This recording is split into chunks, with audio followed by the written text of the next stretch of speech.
देखिए, जैसे हम लोग पढ़ने वाले हैं समास। समास को बहुत ही शानदार तरीके से, ताकि आपके 10th और 12th के बोर्ड के एग्जाम में जो हिंदी व्याकरण से जो प्रश्न पूछे जाते हैं समास से संबंधित, वो सब का सब क्वेश्चन आसानी से बन जाए, इसके लिए लेकर आए हैं ये वीडियो। क्रमधारय। क्रमधारय समास को पहचानने का शानदार तरीका यह होता है कि बीच में आता है जो या समान, तो क्या हो जाता है क्रमधारय। जैसे एग्जाम्पल क्या है कि एक एग्जाम्पल है महात्मा। महान है जो आत्मा, तो जो आया तो महात्मा क्या हो जाएगा क्रमधारय। उसी प्रकार से है आपका एक और एग्जाम्पल है मृग नयनी। नयन किसके समान, तो मृग के समान, तो समान आया तो क्या हो गया कर्मधारय समास हो गया। बहुब्रीहि समास में स्पेशलाइजेशन का बोध कराता है, किसी व्यक्ति के बारे में खास तरीके से बात करता है, वह होता है बहुब्रीहि। जैसे लंबोदर। लंबोदर किसको कहते हैं, तो लंबोदर कहते ही गणेश भगवान का बोध होता है, तो लंबोदर क्या हो जाएगा बहुब्रीहि समास हो जाएगा।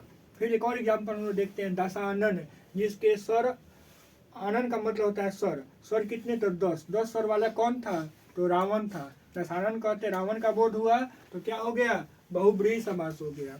उसी प्रकार से हम लोग बात करते हैं चक्रपाणि, जिसके हाथ में चक्र है, अर्थात उसको क्या कहते हैं विष्णु भगवान कहते हैं, तो विष्णु भगवान के लिए चक्रपाणि शब्द आया, तो कौन सा समास हुआ बहुब्रीहि। मतलब स्पेशल कैरेक्टर के बारे में बात करता है, वह होता है बहुब्रीहि समास।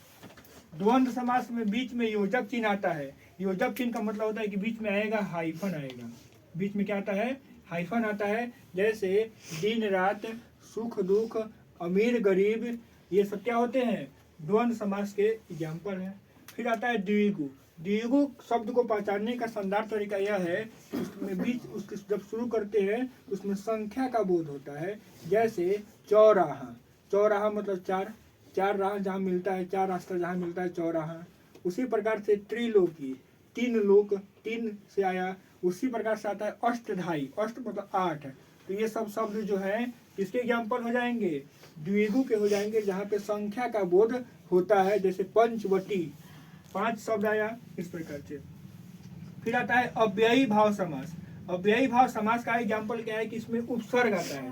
पहले क्या आता है उपसर्ग आता है। जैसे उपसर्ग पहले आता है, जैसे प्रतिदिन, दिनों दिन, हाथों हाथ, ये पहले आता है अव्ययी भाव में। उसके बाद से आता है तत्पुरुष समास। तत्पुरुष समास में को जब हम तोड़ते हैं तो उसमें कारक चिन्ह आता है। जैसे का, के, की, में, पर, से, तो क्या होता है तत्पुरुष समास होता है। जैसे विद्यालय, विद्या का आलय, का आया तो क्या हो गया तत्पुरुष समास हो गया। इस प्रकार से समास को हम लोग याद रखेंगे।